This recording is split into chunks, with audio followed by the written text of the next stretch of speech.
Sí, todo botado. Después se metieron a robar. Al día siguiente ya no teníamos escuela, no se podía entrar. De hecho, pasaron meses antes de que pudiéramos sacar los libros de clases. Ahora se convirtió en un lugar de delincuencia, de drogas, de destrucción, porque han roto todo, rompieron todo. Cuando la escuela ya estaba en malas condiciones, hicieron incendios adentro. De a poco se fue perdiendo todo lo que teníamos construido. Hubo un tema emocional tremendo, en los niños, en los apoderados. A mí no me afectó mucho el cambio de escuela porque yo venía viendo que ahí iba a suceder algo. Aparte, la escuela estaba tan vieja, uno entraba a la sala y todo el tiempo había un olor metálico. Vi cómo se afectaron mis alumnos y mis apoderados, vi cómo desapareció la identidad que sentía la gente de la greda. De hecho, tenemos familias con 3 o 4 generaciones que han estudiado en la escuela. El cierre fue una destrucción de raíz, de pertenencia, que es lo que más ha costado recobrar. La gente iba y venía a buscar a sus niños y de pronto ese sector quedó desolado, se empezó a transformar. Los niños han ido cayendo en el tema de las drogas y ahora la gente parece zombie, gente que también estudió en la greda, adultos. La desaparición de la escuela influyó en todos los problemas que existen. Ese es uno de los testimonios fuertes que aparecen en este libro, Náusea, crónica de una zona de sacrificio, que la verdad son varias zonas de sacrificio las que aparecen en este libro, que es conmovedor, indignante, necesario. Y estamos al otro lado del Zoom con su autor, Esteban David Contardo. Esteban, muy buenos días, ¿cómo estás? Hola, muy buenos días, muy bien, ¿y tú? Muchas gracias por la invitación. Estoy bien, aunque leer tu libro fue una experiencia. Es un libro cortito, diríamos, para que la gente se haga una idea. Es un libro de 130 páginas, pero que contiene mucho dolor. Y una y otra vez también una sensación profunda de injusticia, ¿no? El libro empieza con la descripción yo leí las consecuencias un poco, y empieza con esta escena en donde esta profesora está haciendo clases en la escuela de la greda y empieza a ver cómo se viene esta nube de humo, y cómo empieza a entrar por las ventanas de la sala y empieza a afectar a los niños que empiezan a toser, que empiezan a vomitar. Y de verdad, no sé si te pasó, Esteban, cuando lo escribía. Yo pensaba en la película La Niebla de Carpenter. O sea, decía, esto es como una película de terror.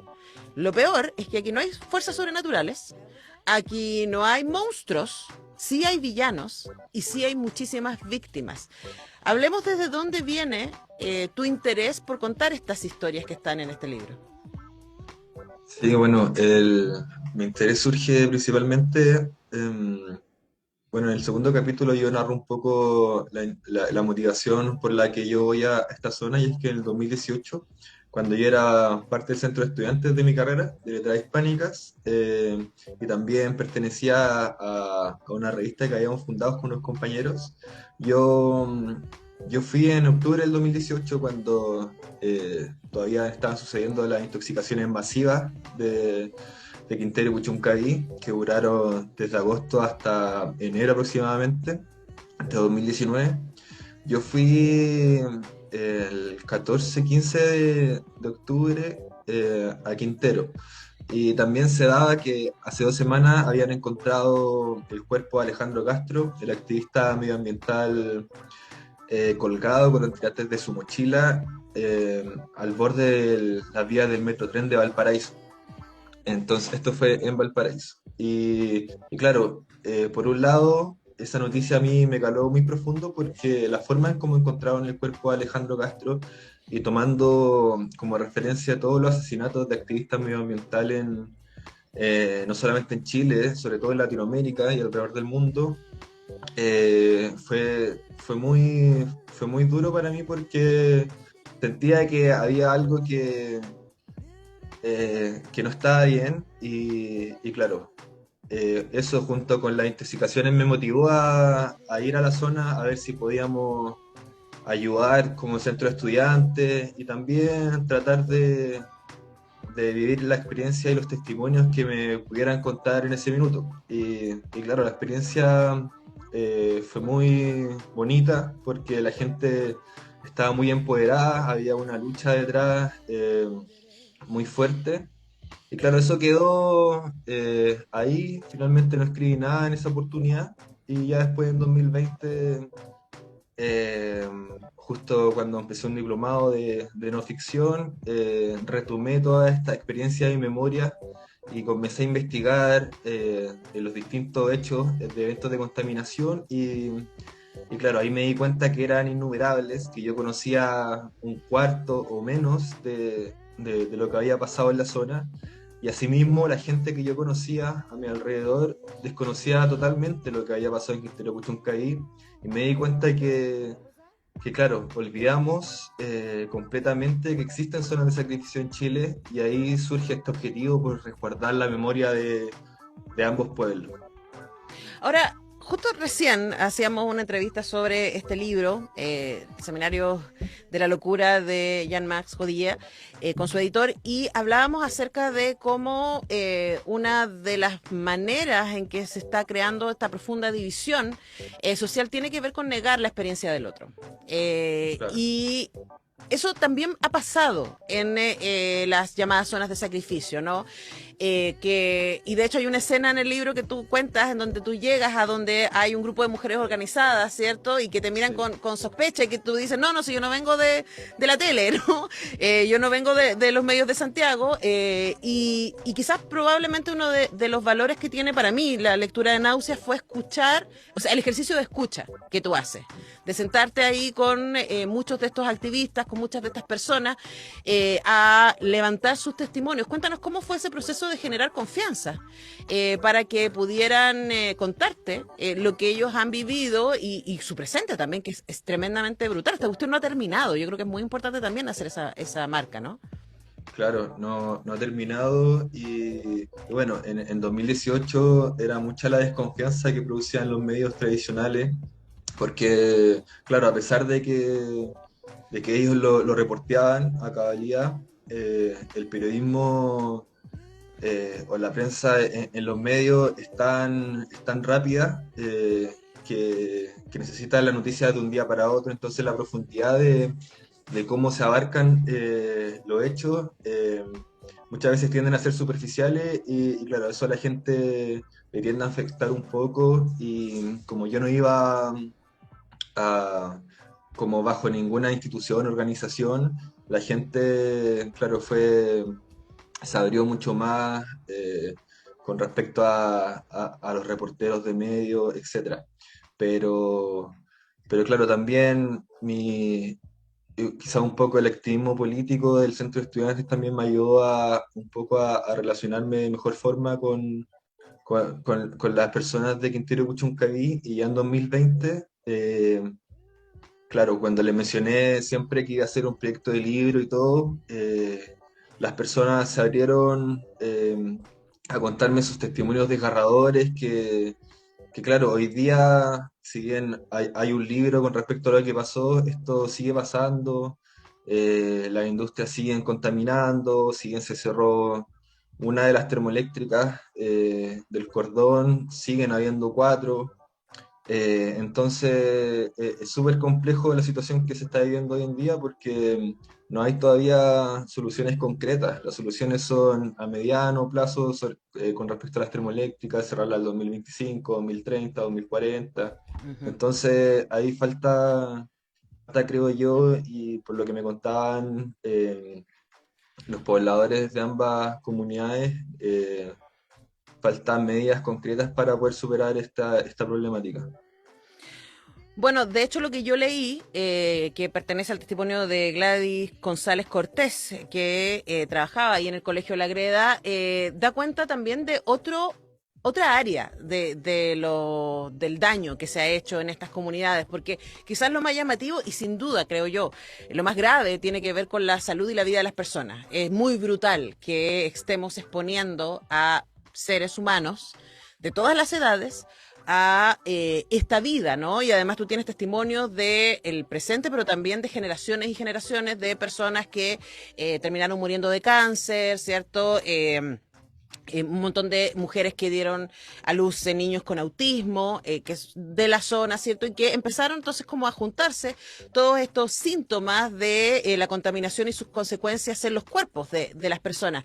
Pero también a mí me llamó la atención porque no había pensado en eso, y tu libro me ayuda a pensarlo, la idea de desarraigo, la idea de cómo la contaminación y este sentido de violencia sobre estas comunidades ha generado esta pérdida de comunidad. Y me encantaría que habláramos un poquito respecto a eso, porque siento que no se ha dicho lo suficiente respecto a lo que significa, como cuenta Gladys ahí, que la gente sienta que el lugar en donde creció sus padres, sus abuelos, ya no les pertenece y ya no pueden vivir ahí. Sí, totalmente.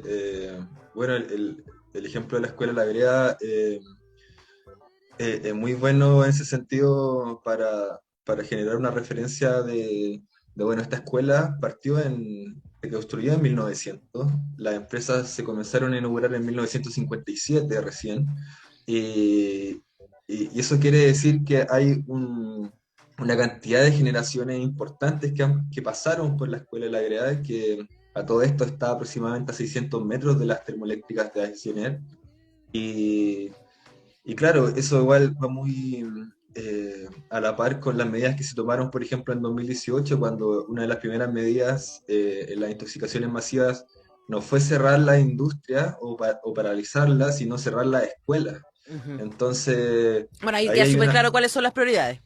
Sí, totalmente. Y claro, esa pérdida de identidad con respecto a la escuela, a pesar de que la escuela esté a 2 kilómetros, se perdió todas las relaciones con, por ejemplo, los vecinos, las comunidades vecinales, que eran parte de la comunidad cuando se hacían actividades. Había una relación de comunidad muy fuerte que una vez que tuvieron que trasladarse, cuando cerraron la escuela a finales del 2011, después de la segunda intoxicación en noviembre, eso se fue perdiendo, y ese tejido social, como bien sabemos, en la historia de Chile produce consecuencias muy nefastas, y claro, se van dilucidando y se pueden vislumbrar a través de, por ejemplo, la llegada de las drogas a Puchuncaví, por ejemplo, cómo ya esa pertenencia se pierde y las personas ya no tienen ese sentido de comunidad, empieza también a entrar el individualismo, ahí la gente también empieza a pelear entre ellas de repente, por, porque claro, hay esta doble postura de qué hacemos con las empresas, las cerramos, pero esto también le está dando la oportunidad a trabajadores, a familias de poder solventarse, de poder educarse, como aparece uno de los testimonios. Ahora, Claro, ese testimonio, Esteban, a mí me pareció tan difícil, ¿no? Cuando una de las personas con las que tú hablas, ella dice que de alguna manera ella, su papá trabajó en las empresas y por lo tanto el sustento con el que ella se crió venía de las empresas, pero también las empresas le quitaron a su papá. Entonces, claro, uno dice, pero ¿a qué costo? Debería haber otras maneras de organizar la lógica laboral económica de estos áreas, ¿no? Es muy duro que la gente tenga que poner en la balanza estas dos cosas. Así como, bueno, tenemos trabajo, pero vamos a perder la vida. no, sí, y Es brutal. en en ese sentido, bueno, ese testimonio es de Claudia Tapia, una de las profesoras afectadas, de las más afectadas en la intoxicación de la escuela La Greda en marzo del 2011. Y bueno, yo tuve la oportunidad hace 2 semanas, de ir a Orcón y Ventana a reunirme nuevamente con las personas que me brindaron sus testimonios, y entregarles el libro para que pudieran ver el trabajo realizado y sus testimonios.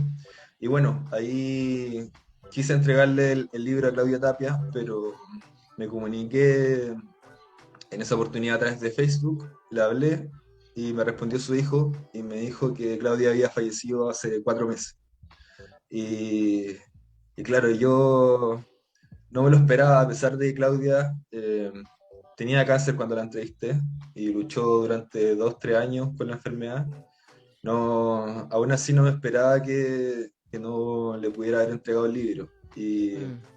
claro, ese no fue lo único, porque 5 minutos después, a la vuelta de la casa de Claudia, porque le pude entregar el libro a su hijo, me enteré que Mónica Arroyo, una de las hijas de uno de los denominados hombres verdes, ¿cierto? Los exfuncionarios de NAMI, cuyos restos exhumaron y encontraron pigmentación verde en sus huesos, le fui a entregar el libro sin avisarle, toqué la puerta, me recibió una mujer que no conocía, eh, que terminó siendo la hermana, y ahí me contó que Mónica había fallecido de un cáncer, y yo cuando entrevisté a Mónica, ella no tenía cáncer, se lo encontraron a fines de diciembre del 2020 y falleció 6 meses después, sin tener oportunidad de tratamiento, porque fue un cáncer terminal.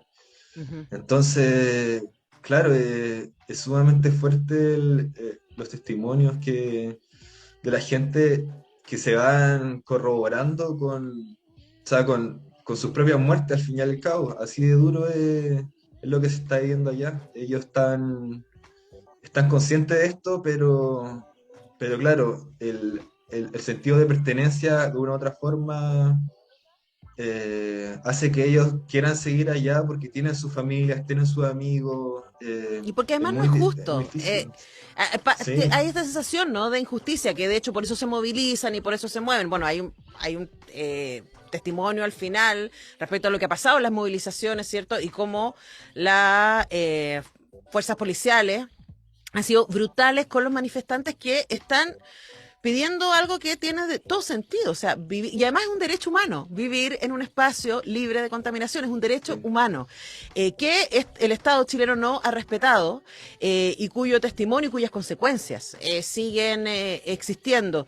Náusea crónica de una zona de sacrificio es un libro muy necesario de leer, especialmente en este momento, en donde estamos debatiendo sobre una nueva constitución para nuestro país, en donde los temas de derechos humanos y también de lógicas industriales vinculadas con los contextos naturales está también sobre la mesa en discusión, y por supuesto hay que tener en cuenta todo esto que ha pasado y que sigue pasando.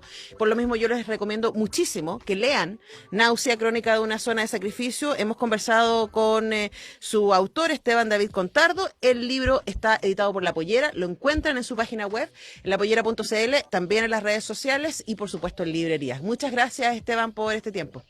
Muchas gracias a ti. Un gusto.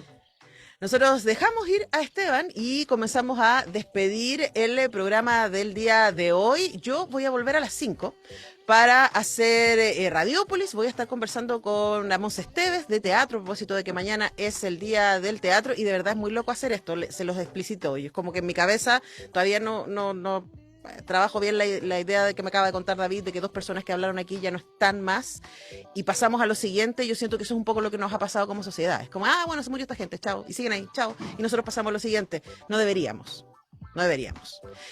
Volvemos mañana. Que esté muy bien.